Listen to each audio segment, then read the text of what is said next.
Pagpapayag ng panaginip sa mga may kaloob ng panaginip. Praise the Lord, magandang umaga sa Panginoon at yan din sa inyong mga kapatid. Kunting patutunan. Kasi nung Thursday, pumasok ako sa trabaho.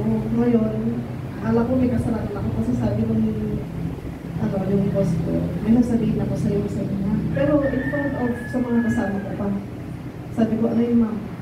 Sabihin mo nga sa akin ng totoo, kaya pa kayo nagpunta ng Umigan dahil umiiwas kayo sa Biguan.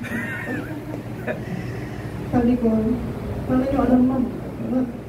Tapos sabi niya, kasi si Mayora, sabi niya, lagi na kami,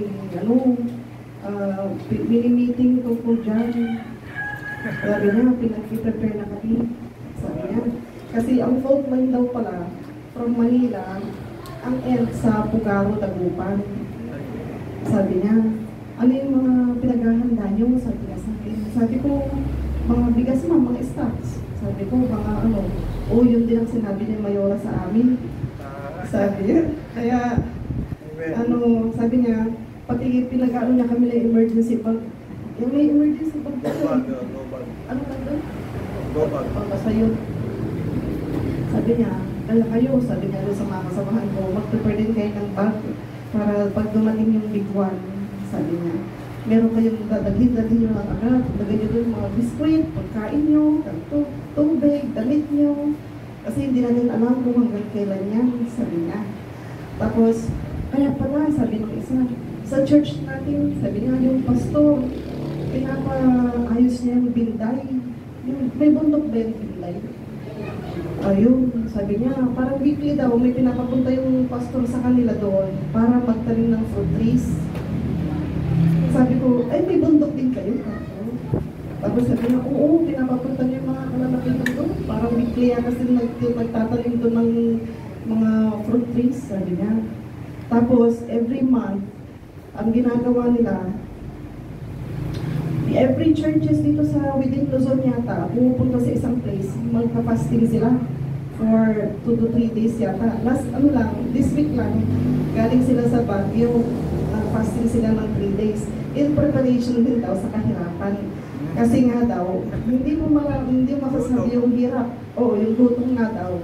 Kaya nagpa-fasting na sila. Parang piniprepare nila yung sarili nila na just in case na may tagutong, hindi na sila mahirapan mag-adjust. Tapos, yung pastor din daw nila, i-encourage nila yung mga kapatiran nila na kumain na lang daw ng 2 times a day. Sabi ko nila, 2 times a day daw. Kasi nga daw, baka daw magkulang ng stocks. Sabi niya, at least prepared. Sabi niya, hindi tayo, yung katawan natin, prepared na sa kahirapan. Sabi ko tuloy sa sarili ko, baka pag sa kahirapan, mas sila kasi sa amin. Kasi kamo sa amin, parang bihirang-bihira na kami mag-fasting. Tapos yung parang kaisi-isi ba, stocks meron konti. Pero sila talagang asin, puspusan na pala yung akala ko tayo lang, yung naghahanda. Yung pala, masigit pa pala sila. Akala ko tayo lang. Tapos, sabi sa akin yung kasamahan ko, alam mo pala yan, napaghahanda, ba't din mo sinasabi sa amin? Sabi ko, baka kasi sabihin mo pa ako nababaliw na ako kapag sinabi ko yan, sabihin mo, advance mo mag-isip. Sabi ko. Kaya ngayon, sabi, nakakatuwa kasi yung may-ari ng nagpanik yata, bumili ng 20 kabats.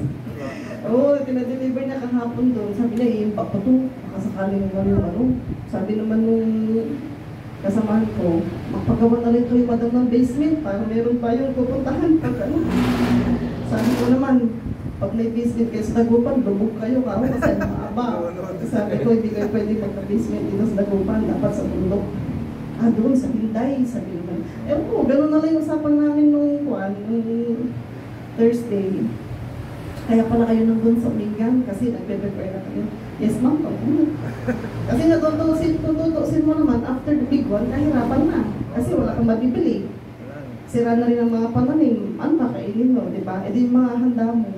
Kaya yun. Kaya, sa atin, mag-prepare din tayo ng ano natin, stocks natin, kasi hindi mo nga rin alam yung big one. Those, matagal na yung sinasabi nila yung big one, matagal na. Pero ngayon parang puspusan na rin yata yung pag-ano ni Mayora. Kasi sabi niya, pag pumutok daw yung sa Manila, dire-diretso daw yan hanggang sa Dagupan. So hindi natin alam yung ano, yung damage na mangyayari sa big one, and how big is the big one. So yun lang po, bilang ano lang sa atin, paalala, na hindi lang pala tayo naghahanda.